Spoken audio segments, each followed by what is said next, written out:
आप लोग अपनी अपनी बुक्स ओपन कर लीजिए। बुक आपने नहीं परचेज़ की हो तो आप प्लीज़ जाके परचेज़ करिए, क्योंकि मैं सारे सब्जेक्ट सारे चैप्टर बुक से पढ़ा रही हूँ। ठीक है, ये जो मैं स्लाइड्स बना रही हूँ ये it will just give you a gist, it will just give a summary. जैसे जैसे मैं पढ़ाती रहूँगी आपको वो बुक ओपन करना ही पड़ेगा। ठीक है, बुक नहीं परचेज़ की हो तो जाके परचेज़ कर लीजिए। ओके, ठीक, तो हम लोग स्टार्ट करते हैं अपना chapter constitution of India. Okay, first we will look at the introduction. Constitution होता क्या है? ठीक है, constitution is an aggregate of fundamental principles और established precedents that constitute the legal basis of a polity, organization, or the other type of entity and commonly determine how that entity is to be governed. ठीक, when these principles are written down into a single document or set of legal documents, those documents may be said to embody a written constitution. If they are encompassed in a single comprehensive document, it is said to embody a codified constitution. ठीक है, इसका meaning क्या है? Constitution एक legal document है। ठीक है, एक डॉक्यूमेंट जो बनाया गया है, और वो डॉक्यूमेंट क्या कंटेन करता है? वो कुछ रूल्स कुछ प्रिंसिपल्स को कंटेन करता है जिसकी बेसिस पे कोई कंट्री का गवर्नमेंट चलती है। ठीक है, उसके अकॉर्डिंग वो कंट्री की गवर्नमेंट फंक्शन करती है। ठीक है, वो रूल्स के अकॉर्डिंग। ठीक है, और ये रूल्स को कहते क्या है? ये रूल्स और लॉ को हम कहते हैं बेसिक लॉज। ठीक है, तो ये जो है कॉन्स्टिट्यूशन एक्ट में ये लॉज क्लियरली रिटन होते हैं, और ये जो रूल्स है रेगुलेशन है ये जो कंट्री के इसको फ्रेम किया जाता है। ठीक है, और इस पे भी आपको नोटिस करना है कि कॉन्स्टिट्यूशन एक बार बन गया तो इसका मतलब ये नहीं है कि ग्रो नहीं कर सकता, इसको अमेंड नहीं किया जा सकता। ठीक है, तो कॉन्स्टिट्यूशन ग्रो भी करता है। ठीक है, और इवॉल्व भी करता है according to the needs and requirements of the aspiration of the people. ठीक है, जैसे पीपल की नीड्स बदलती है, उनकी रिक्वायरमेंट्स बदलती है, तो उसी के अकॉर्डिंग कॉन्स्टिट्यूशन इवॉल्व भी करता है। ठीक है, ग्रो भी करता है। ठीक, तो जब हम ये प्रिंसिपल्स और रूल्स और रेगुलेशन को हम एक सिंगल डॉक्यूमेंट या लीगल सेट ऑफ डॉक्यूमेंट्स में जब हम इसको पेन डाउन करते हैं तो उसको कहते हैं एक रिटन कॉन्स्टिट्यूशन। ठीक है, क्लियर है ना? अब देखते हैं हमें कॉन्स्टिट्यूशन चाहिए क्यों। ठीक, constitution is necessary because of the following reason. It is an important law of the land. It determines the relationship of the citizens with the government. It lays down principles and guidelines which are required for people belonging to different ethnic and religious groups to live in harmony. ठीक है, और भी कई सारे points हैं। पहले तो हम डिफाइन करते हैं डेमोक्रेसी। ठीक है, जहाँ पे भी डेमोक्रेसी होती है, जहाँ पे डिक्टेटरशिप नहीं होती, मोनार्की नहीं होती, उसको कहते हैं डेमोक्रेसी। ठीक है, जहाँ पे हर सिटीजन की राइट्स को हम देखते हैं, उसके फंडामेंटल ड्यूटीज़ को हम देखते हैं। ठीक है, दैट मैटर्स टू अस, तो उस जगह को कहते हैं डेमोक्रेसी। ठीक है, तो India is a democratic country.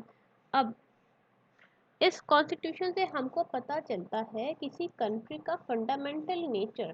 ठीक है, और किस टाइप की वो गवर्नमेंट है उस कंट्री की। जैसे कि एक एग्जांपल लेते हैं, इंडिया क्या है? इंडिया एक सोवरेन, सोशलिस्ट, सेक्युलर और डेमोक्रेटिक रिपब्लिक है। ठीक है, ये कहाँ लिखा है? ये हमारे कॉन्स्टिट्यूशन में लिखा है कि ये है आइडियल ऑफ इंडिया। ठीक है, अब और क्या पता चलता है? इससे हमको पता चलता है कॉन्स्टिट्यूशन से कि कंट्री का पॉलिटिकल सिस्टम कैसे है। ठीक है, हमने पिछले क्लास में डिफाइन किया था federalism. Federalism with the parliamentary form of government. ठीक है, अब इसमें क्या होता है? जो कॉमन पीपल है, जो कंट्री के पीपल वे अपने रिप्रेजेंटेटिव्स को इलेक्ट करते हैं। ठीक है, तो इसमें हर सिटीजन की वोट मैटर करता है। ठीक है, The Constitution provides a chapter on the fundamental rights of the people and protects them from misuse of power by the political leaders. ठीक है, तो कॉन्स्टिट्यूशन की वजह से जो इसमें रूल्स लिखे गए उसकी वजह से जो पॉलिटिकल लीडर्स हैं वो अपने पावर्स को मिसयूज नहीं कर सकते हैं. ठीक है.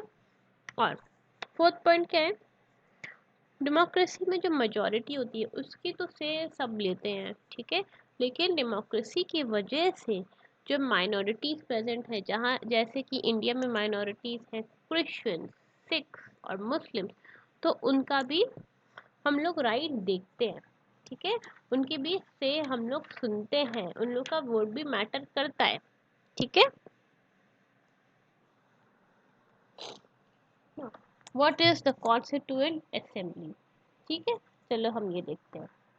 The Constituent Assembly of India, consisting of indirectly elected representatives, was established to draft a constitution for India, including the now separate countries of Pakistan and Bangladesh. It existed for approximately 3 years, the first parliament of India after independence in 1947. ठीक है, तो ये assembly बनाई गई थी कैसे, indirectly elected representative से. और ये क्यों बनाई गई थी, ताकि ये सब मिल के जो रिप्रेजेंटेटिव सब मिल के एक कॉन्स्टिट्यूशन को ड्राफ्ट करें. ठीक है, अब इनमें वो कंट्री के भी, पाकिस्तान और बांग्लादेश जो कि पहले इंक्लूडेड थे इंडिया में, उनके भी रिप्रेजेंटेटिव्स ने मिल के कॉन्स्टिट्यूशन को ड्राफ्ट किया था. ठीक है. The Constituent Assembly was formed for the purpose of writing a constitution for independent India. ठीक, इंडिपेंडेंट इंडिया पहले तो ये ब्रिटिश रूल कर रही थी, तो there was no need for constitution. ठीक है, मगर जब इंडिपेंडेंस की बात होने लगी तो एक इंडिपेंडेंट इंडिया के लिए rules, regulation, set all laws हमको चाहिए थे, तो उसके लिए constituent assembly was established. Under the Cabinet Mission Plan of 1946, elections were held for the formation of Constituent Assembly. The members of this assembly were elected indirectly. ठीक है, मैंने पहले बताया था. It consists of indirectly elected representatives, that is by the member of provincial assemblies by method of a single transferable vote of proportional representation. ठीक है, ये ऐसे इनकी वोटिंग हुई थी. They were indirectly elected.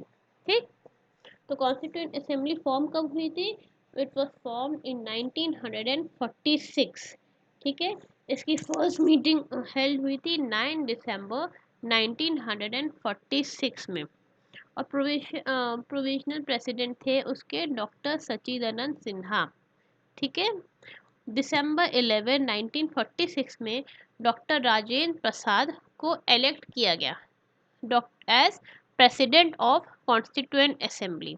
ठीक है, और डॉक्टर बी आर अम्बेडकर को अपॉइंट किया as the chairman of the drafting committee. ठीक, तो एक प्रॉब्लम भी हुई इसके साथ. 16 जुलाई 1947 को मुस्लिम लीग ने डिसाइड किया कि वो विड्रॉ कर लें कॉन्स्टिट्यूएंट असेंबली से. ठीक है, कि वो हट जाए, वो they didn't wanted to be a part of the constituent assembly. ठीक, तो उसके बाद क्या हुआ, assembly for they wanted a separate assembly for Pakistan, क्योंकि आपको पता है पाकिस्तान में उसी टाइम बनना उसकी बातें शुरू हो गई थी. ठीक, लोग आपस में बात कर रहे थे, दे wanted a separate nation for Muslims. ठीक है, okay. The Constituent Assembly took 2 years, 11 months, and 18 days to complete the Constitution and was passed on 26 November 1949.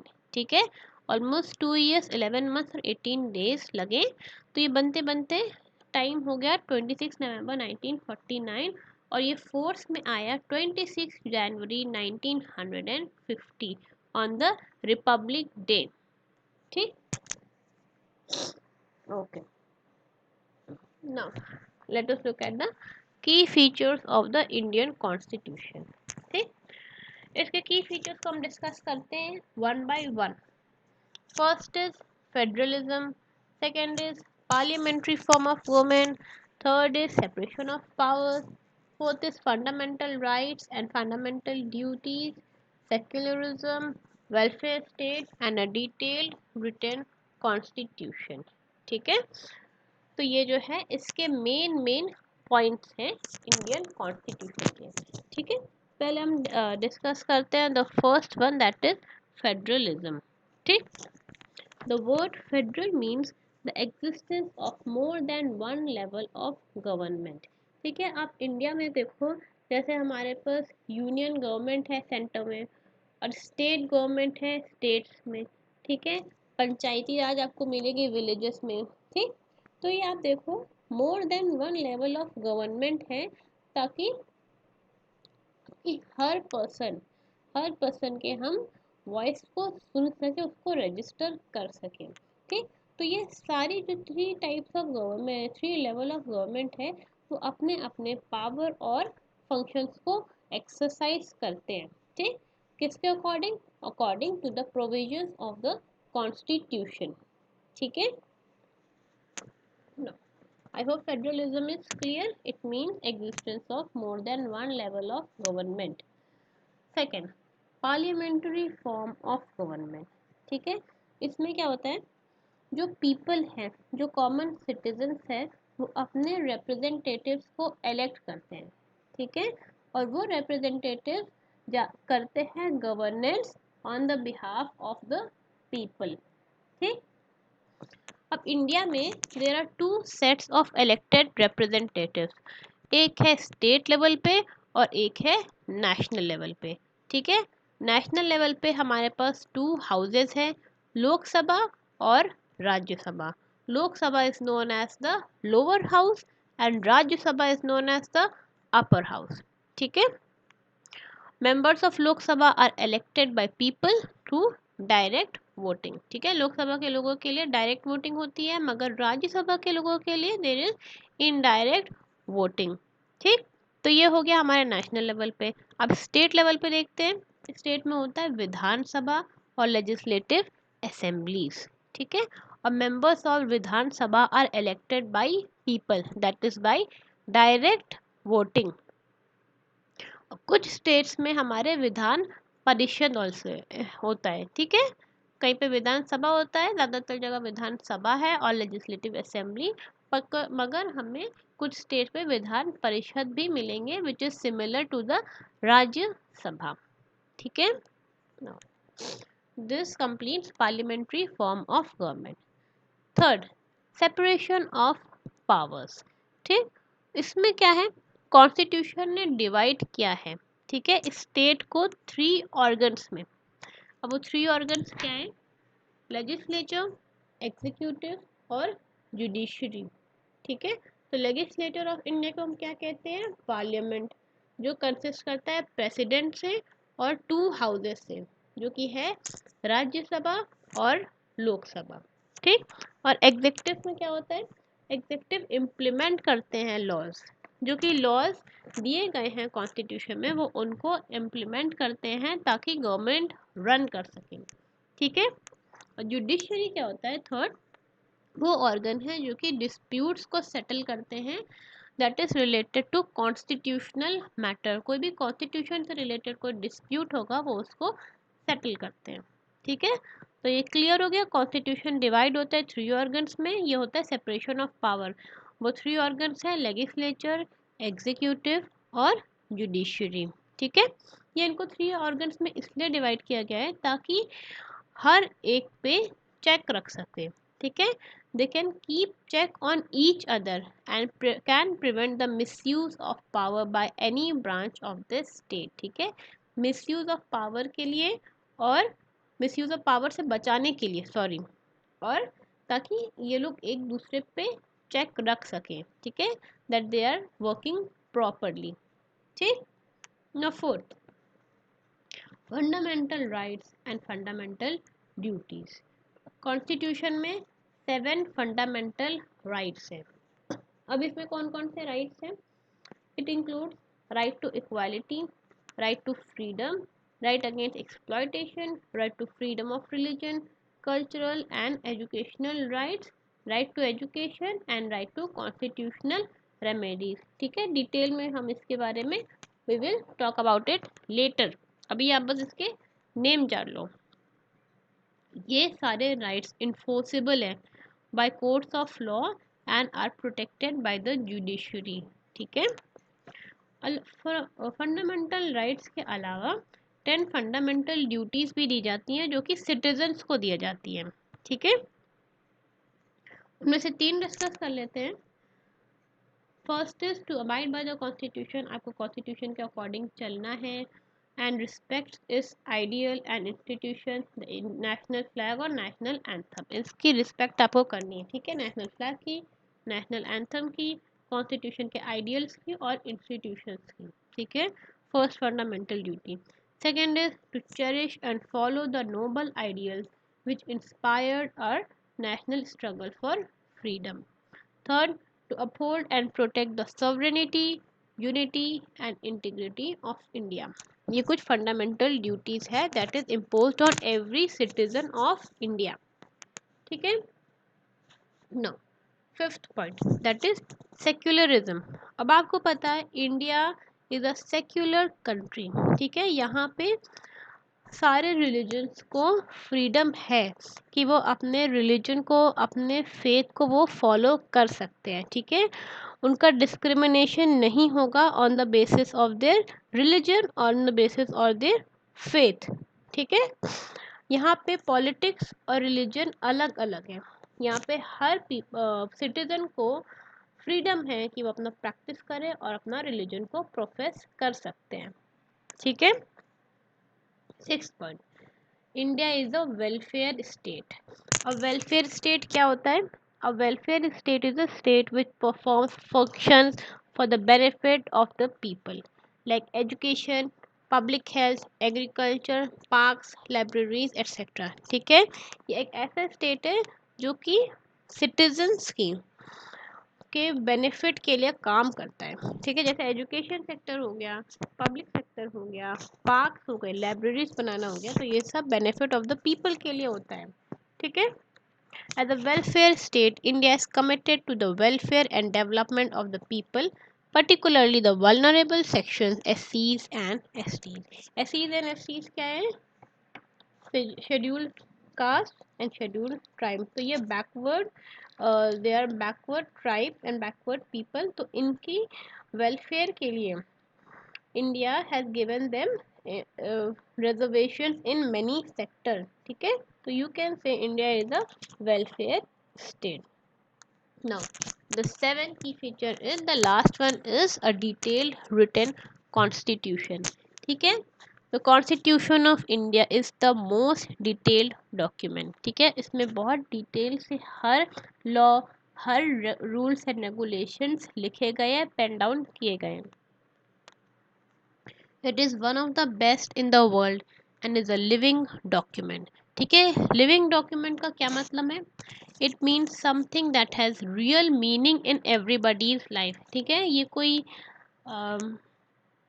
Abstract सी चीज़ नहीं है। यहाँ पे जो भी लिखा गया है, जो भी रूल्स रेगुलेशन लॉज है, वो आपको, आप इंडिया को, इंडिया के हर सिटीजन को, इंडिया के पॉलिटिकल पावर्स को उसको फॉलो करना है। ठीक है। Besides the government structure at the central, state and local level, the constitution elaborates about citizenship, election, emergency provision। ठीक है। तो इसमें और भी सारी बात की जाती है, जैसे कि सिटीजनशिप, इलेक्शंस कैसे होंगे, इमरजेंसी कब लगेगी। ठीक है। हर चीज़, हर लॉ, हर रेगुलेशन, हर पॉइंट इसमें detail it is written over there. ठीक है। ओके। आज का हमारी क्लास कंप्लीट यहीं पे होती है। और हम लोग ने क्या क्या डिस्कस कर लिया? हमने मीनिंग ऑफ कॉन्स्टिट्यूशन डिस्कस किया, why do we need a constitution, the constituent assembly and the key features of the Indian constitution. हमारे आज की चैप्टर भी कंप्लीट हो गया है और क्लास भी आज की कंप्लीट हो गई है। ठीक है। आई होप आपको आज की क्लास पसंद आई होगी, आपको समझ में आई होगी। और आप लोग बुक प्लीज़ का आप ले लो, क्योंकि मैं बुक से ही पढ़ा रही हूँ आपको। ठीक है। Just PPT will not help you, will not make you understand the topic. ठीक है। ओके। अगर कोई डाउट है, कोई कंफ्यूजन होगा तो आप मुझे कांटेक्ट कर लीजिएगा। Okay. Will wrap up little here. In the next class we will discuss the exercises. Okay. Goodbye class.